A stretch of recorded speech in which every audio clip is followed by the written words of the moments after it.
Hello everyone, this is Ren Phantom Hive, and for today's video we are going to be doing a manga review on pretty much the prequel to Sailor Moon. It was in fact the very first manga before Sailor Moon that was in fact published in the Sailor Moon manga series. So this is pretty much the prequel to Sailor Moon, and that is Codename Sailor V.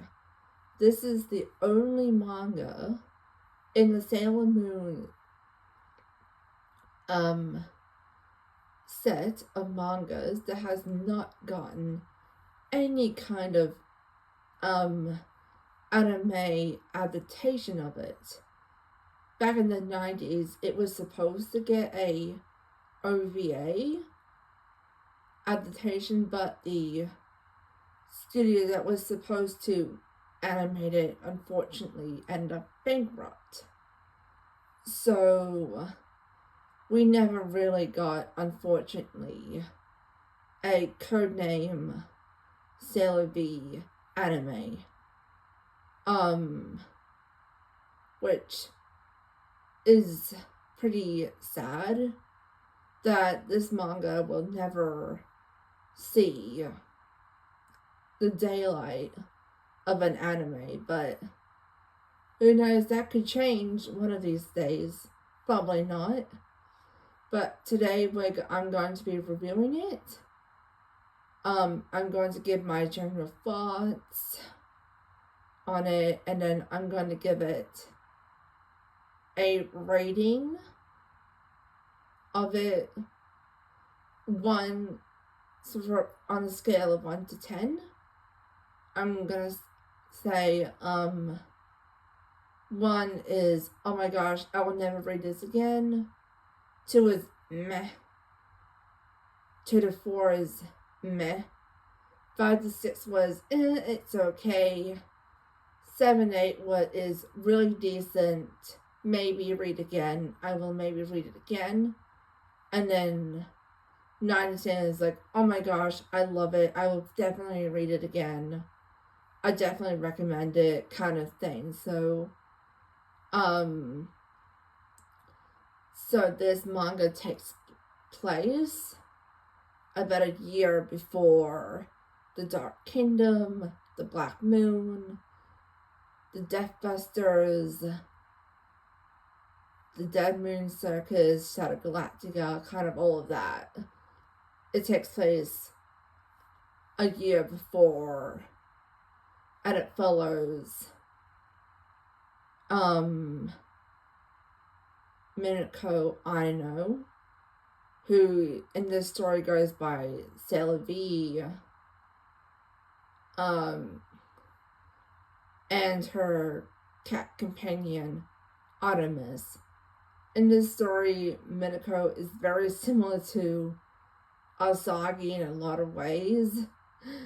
They're both very similar apart from their appearances, and personality wise they're almost similar, so it's kind of funny. But anyway,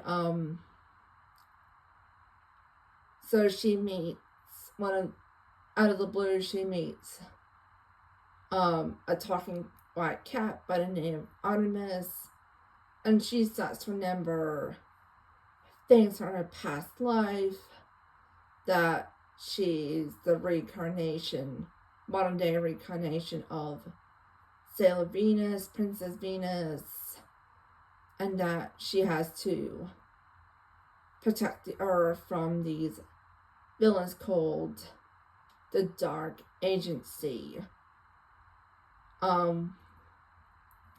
So they kind of like the original villains before the Dark Kingdom kind of moved in. So she becomes Sailor V,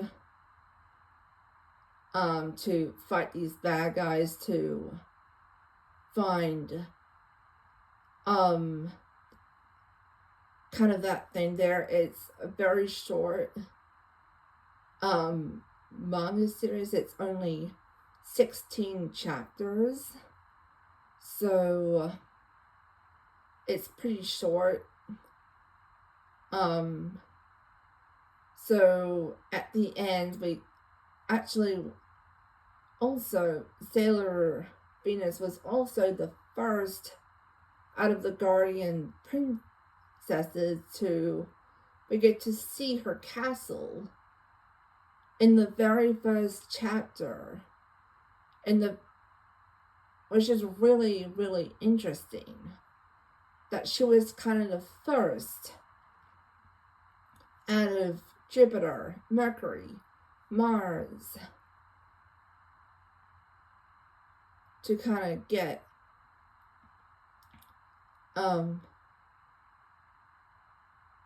Uranus, Neptune, Saturn, and Pluto to kind of see her castle, which is really, really cool detail, that she was kind of the first, like I said, to have her memories kind of awaken.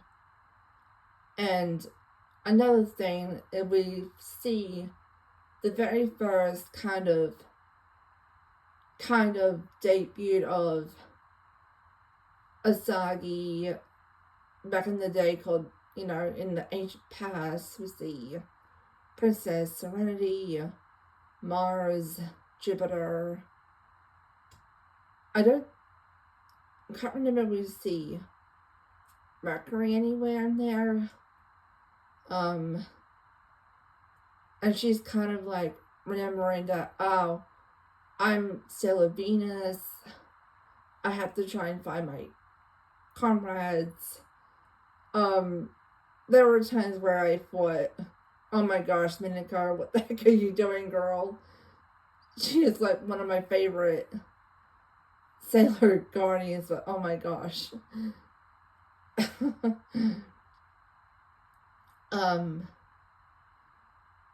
So, and just how the storyline between Codename Sailor V and Sailor Moon kind of begins, that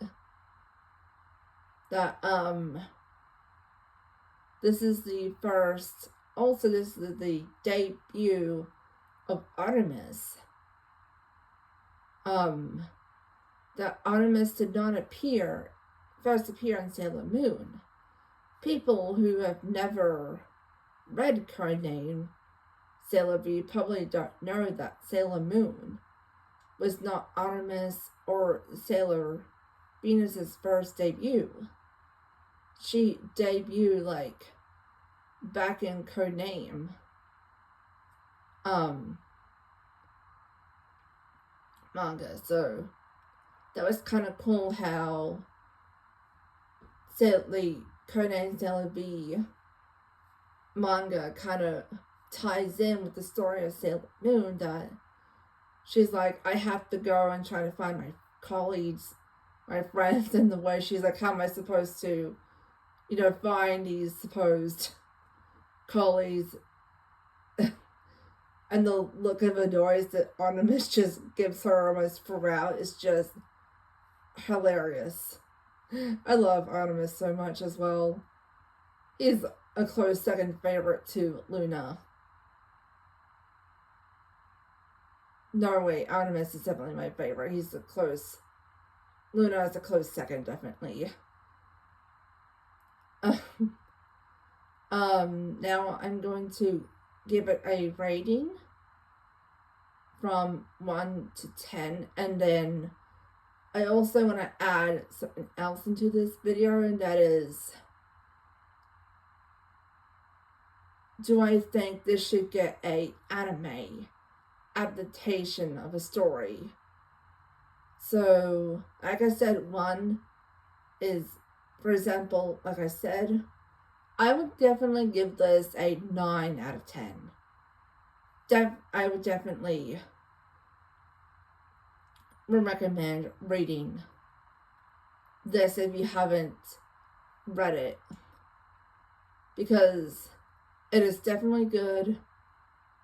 There's definitely some, if you're just seen Sailor Moon Crystal, the anime is definitely missing a bit of the storyline, a little bit, but because if you read the manga, you kind of have that year gap into the story where it just flows perfectly in the manga, because this is the first storyline that kind of links all that together in the manga, but in the anime, because it has no anime storyline, it's kind of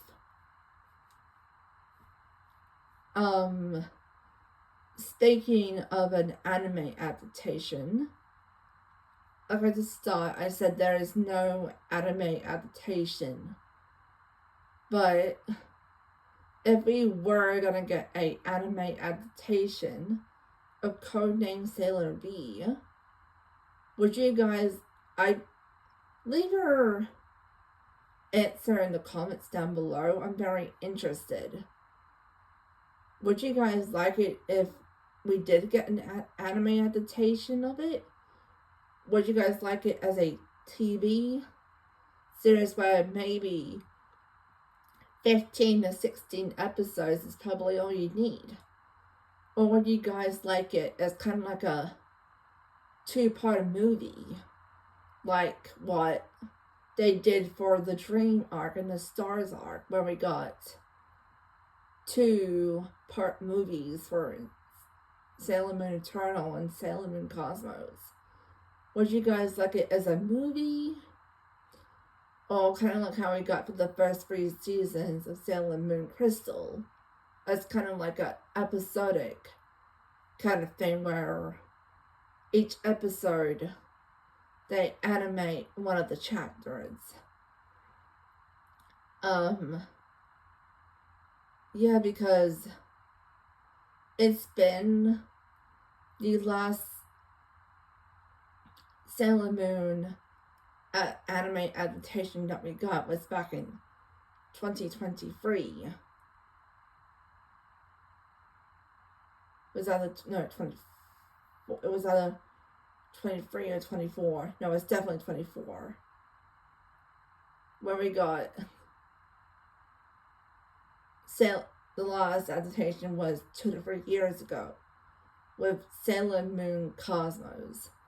That was the last anime adaptation of a Sailor Moon story that we got. So, would you guys like to see if it ever did get announced? This part of the video is just kind of theorizing on it. If we got the news that Codename Sailor V is getting an anime adaptation, would you guys like it as a movie or as a TV series, like they did for the Dark Kingdom, the Black Moon, the Infinity Arc? Or you guys like how they did it as a 2-part movie for, like they did for the Dream arc and the Stars arc? Okay, so this is the theorizing part. If it was to get announced, that an anime adaptation for it. So, for example, let's say there's an announcement that Codename Sailor V is getting an anime adaptation, and the studio is going to be obviously Toei Animation Studio. They've animated every arc for Sailor Moon, so they probably would animate Codename Sailor E. They're probably thinking, you know what, let's go way back a little bit and let's do this adaptation and of Codename Sailor B, and they're probably thinking, should we do it as an anime TV or a movie? So, let's go down the TV route first. So, obviously the main lead would be Minako Aino and her guardian cat Artemis. And obviously the villains will obviously be the Dark Agency, because this is a prequel. It takes place a year. Remember that. Would be the main antagonist in this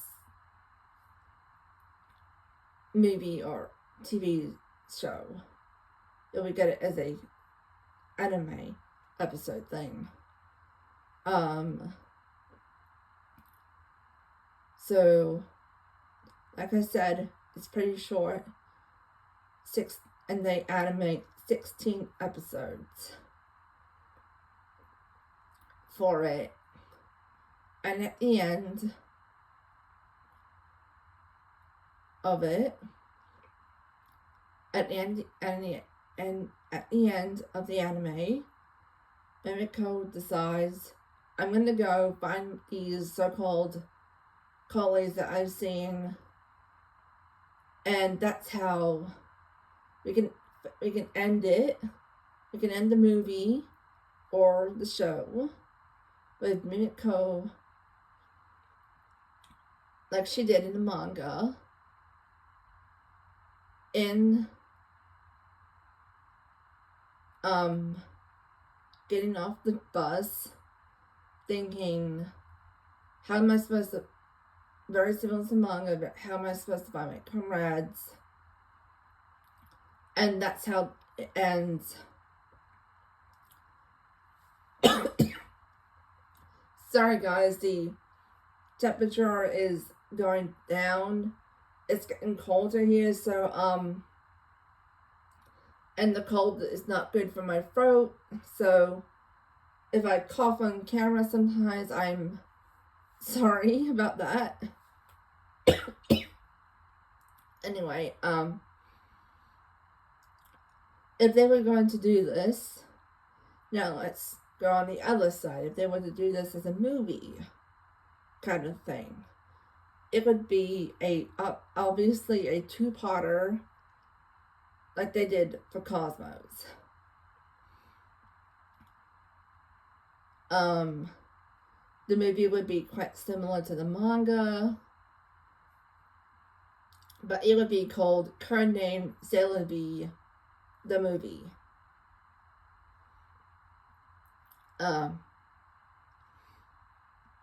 It would follow the story of the manga to a close, accurate degree. And you can even have the manga, the mangaka Naiko sorry, like I said, I can't pronounce Japanese very well.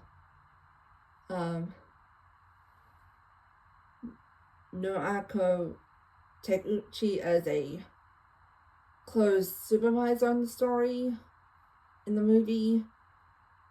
Like I said, I'm sorry, I cannot pronounce Japanese very well, so. But let's. And the movie ends in the same way as the manga, with Minako going on her journey to find her allies to defeat the Dark Kingdom. So this video is just kind of all-in-one, a review and just a little bit of fun theorizing. But I just want to show you guys the art design of the manga volumes real quick. But the design for the manga volumes are so well signed. So Naoko Takeuchi is the manga, and she did a wonderful job at designing. So we're just gonna show you volume 2. By the way, in Japanese, this is actually 3 volumes. In English, they sometimes just put it all into one volume kind of thing.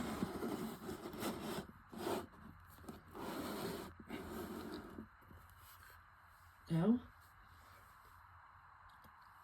So in Japanese, this is 3 volumes and not 2.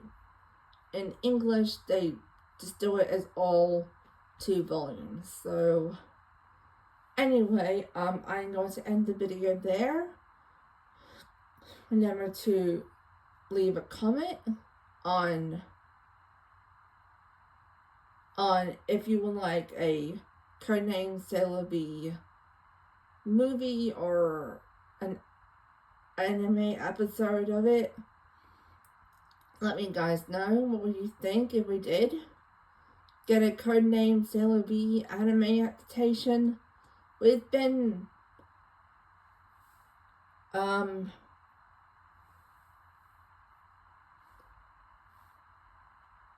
trying for a while on some Sailor Moon anime content. I mean, some people would love, like, to see what would happen with the... I've heard some people say they were like, how would I like to see what, like, the Battle of Sailor Chaos would go. But anyway, I'm going to end the video here. Remember to comment, like, and subscribe. And I will see you guys Thursday on my next episode of Manga versus Anime Difference, episode 2. And we are going to go through the entire Yu-Gi-Oh! Duelist Kingdom arc of that, because oh my gosh, Yu-Gi-Oh! Duelist is such a big manga to do. It's like 24 volumes, and I'm not comfortable enough speaking for like a few hours yet. But I hope you have a good rest of your day or night or afternoon or evening or wherever you are. And I will see you in the next video. Bye.